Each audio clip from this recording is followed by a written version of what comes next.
Hello? Today, you will hear a story about a man's revenge. My Carolina and I have been married for 23 years. We got married at a fairly young age and have been together ever since. I had a best friend, Michael. We have been friends since childhood. Carolina was in my class. We both liked her. But still she chose me. Michael, of course, was not happy. He constantly tried to impose himself on Carolina, but by doing so, he scared her away. I just got on well with her.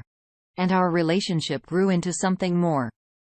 It was hard to maintain a relationship with Carolina because we have been in love with each other since school. We grew and changed, but remained faithful to each other. And it seemed to me that we were able to overcome many difficulties. And in the future, we will have a happy future. After college, it was pretty hard. I always wanted to provide Carolina with everything to support her like a real man, to be the breadwinner in the family. But, of course, it was impossible to get a good income right away. Stephen, I already hesitated to live in this poverty. How much can each penny count? Honey, I understand you perfectly. I'm working to improve our financial condition. You've been talking to me about this for years.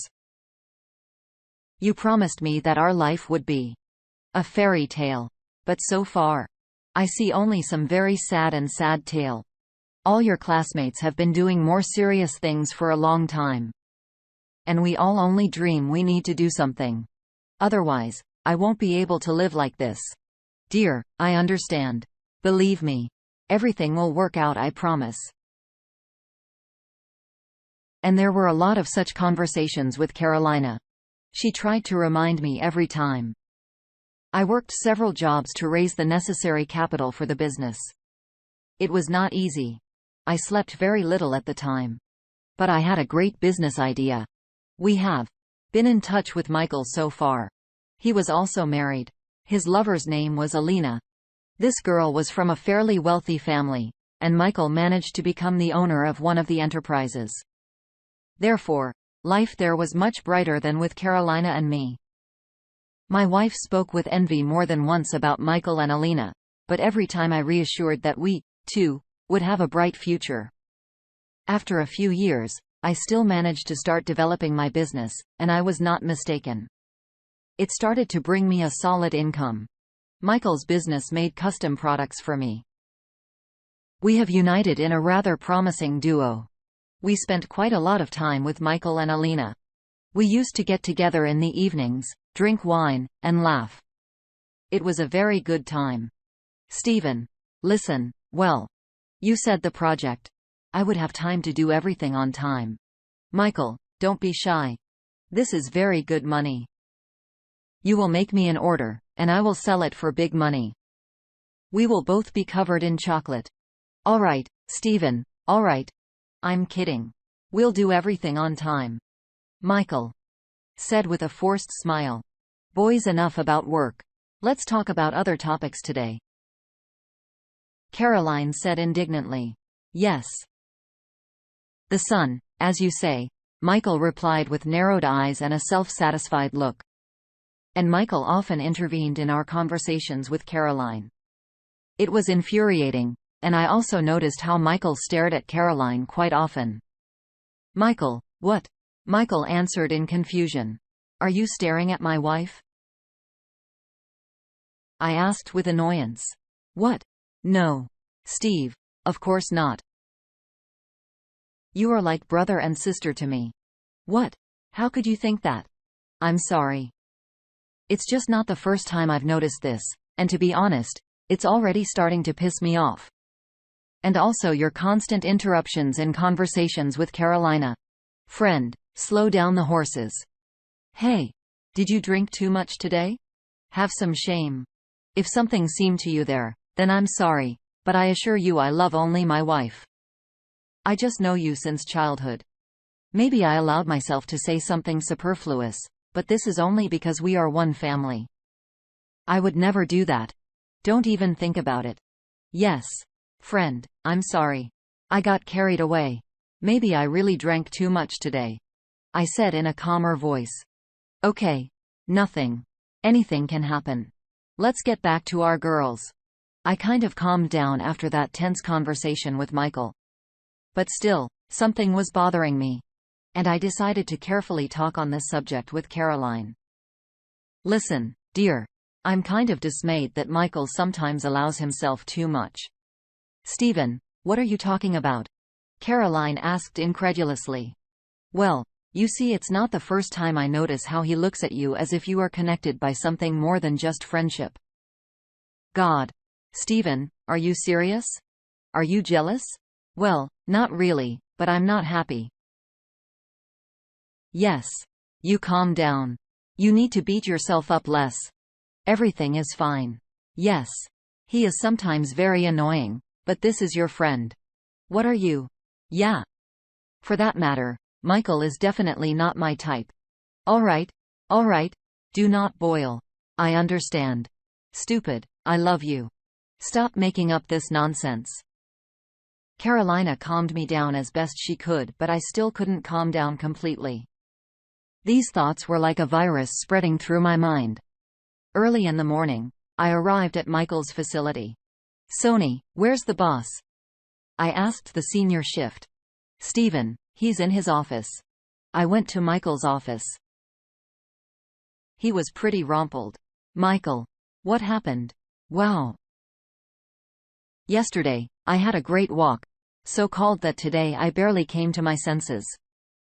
Noticeably, well, you gave as in your student years. Yes. I decided to shake the old days. So what do you have there? Yes. I brought a sketch of a new project we need to discuss the cost and timing of production. Let's see. When I gave the documents to Michael, I noticed a rather bright lipstick mark on his collar. Wow. I see the night was really very stormy. I pointed my finger at his collar. Damn it. How did I not notice? Why are you so worried? Alina decided to pamper you. You owe debauchee. Yes. Yes. The night was what you need. Let's just not about it and so the head hurts. Michael got off topic. After meeting with Michael, I was driving home, and I was haunted by this bright lipstick. This color. I don't remember that Alina painted so brightly. Michael was hiding something. I grained in my thoughts and drove home. Carolina had a good walk with her friends yesterday, so she was also very rumpled. I came home and decided to start preparing dinner since Caroline had been terribly ill all day. Baby, I see you're just like Michael. I jokingly told my wife. In terms of, Caroline asked in a frightened way. Yes. I stopped by his shop as rumpled as you are. Yes. Strange, but if anything, then we were not together. With a joke, but very sharply answered Carolina, yes. I'm not saying that you were together. I just noticed that your condition is quite similar. Caroline's reaction really alarmed me. But why was she acting so strange? These thoughts haunted me. The next morning, I hurriedly made my way to my office. On the bedside table, I noticed a very familiar lipstick. I took a closer look and realized that it was the same lipstick as on Michael's collar. I was very nervous, trying to calm myself that it was just a coincidence.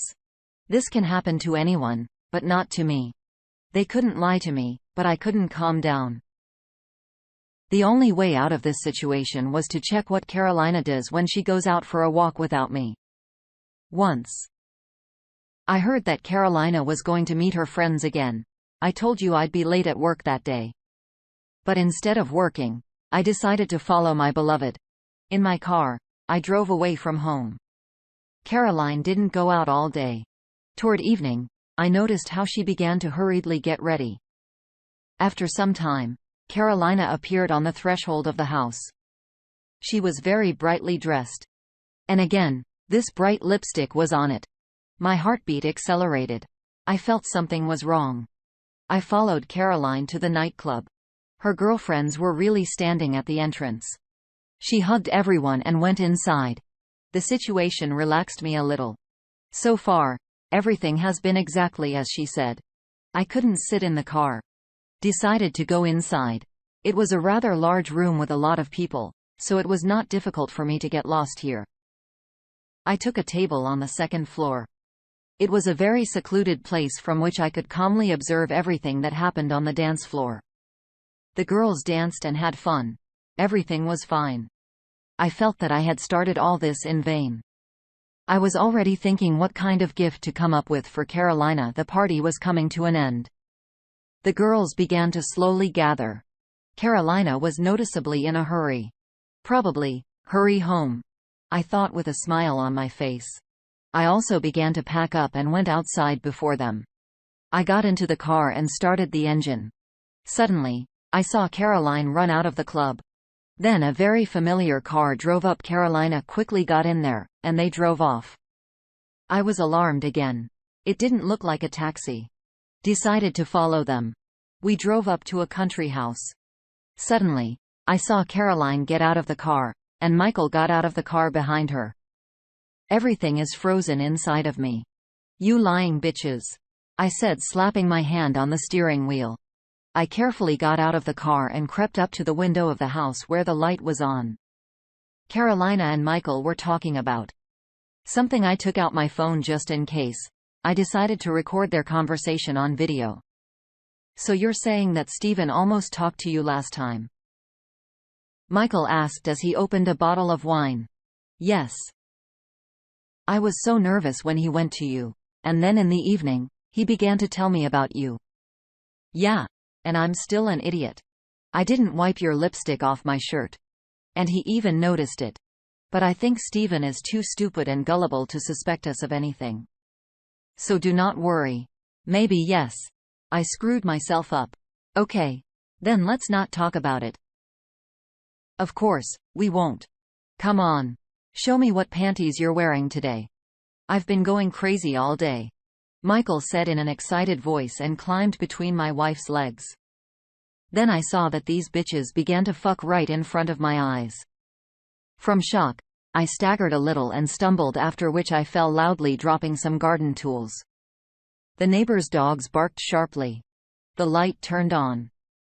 I already wanted to throw myself at anyone who could get out of this house. But suddenly, I saw Michael run out onto the porch with a gun. I did not dare to rush at him. He would have just shot me. After that, I calmed down a little, although various thoughts wandered randomly in my head. I didn't know what to do. Wait until he's unarmed and just punch him in the face, or give a shit about everything and break into this house right now, and that come what may. But all my other thoughts helped to put in order only one correct thought. It was supposed to be revenge. These creatures will not get off with a simple massacre.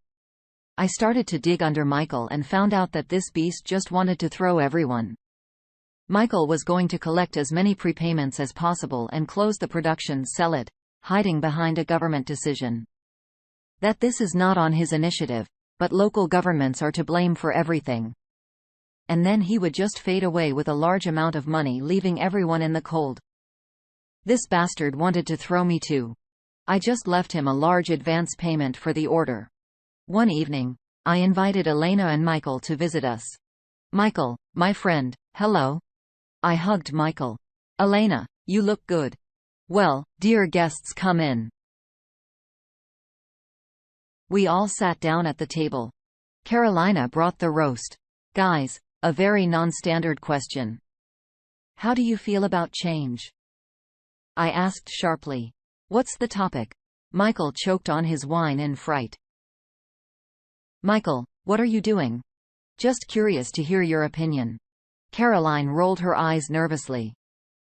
"Stephen, really? What a topic for conversation. Elena, what do you think? Can those who betray be considered the worst bastards?" I asked. Stephen, unexpected. Of course, a topic for conversation. But of course, I would never forgive such a thing. "Well, dear gentlemen, how do you feel about porn? Listen, you are striking today with topics for conversation." Carolina screamed. "Yes? Just stumbled upon pawn with characters, you know." "Stephen, what's going on?" Michael asked anxiously. "Shut your mouth and look at the screen," I said sternly. A video of Caroline and Michael cheating began to play on the TV screen. Turn it off. Turn it off immediately. Michael reached out to me for the TV remote control. Back off, freak. With a sharp blow to the nose, I stopped Michael's zeal. Alina, I see you are in shock. I too recently saw it with my own eyes, but that's not all. This bastard was preparing a setup for everyone. I threw on the table to Alina a stack of documents that confirmed Michael's machinations. You bitch? Michael rushed at me again. Cool down, buddy. I kicked Michael in the stomach. Carolina just froze in place. Alina exploded in emotions and yelled so that I thought the windows would fly out. You stupid bitch. Get out of the house. I told Caroline. Elena, no offense. The show is over. Deal with this scumbag yourself. Please leave my house. Hey, Michael. It's been a long time coming. Let me help you.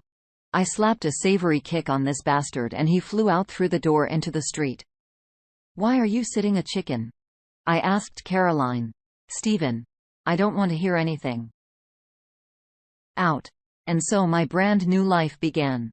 Michael was stripped of everything he had.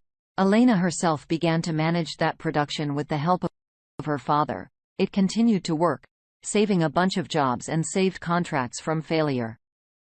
I successfully divorced my wife. She still hoped to grab something in the divorce, but it was nice to look at her when it dawned on her that even here she was left with nothing. I've been successful with the lawyers. So all that's left with this traitor is her lies that she's poisoned my life for all these years.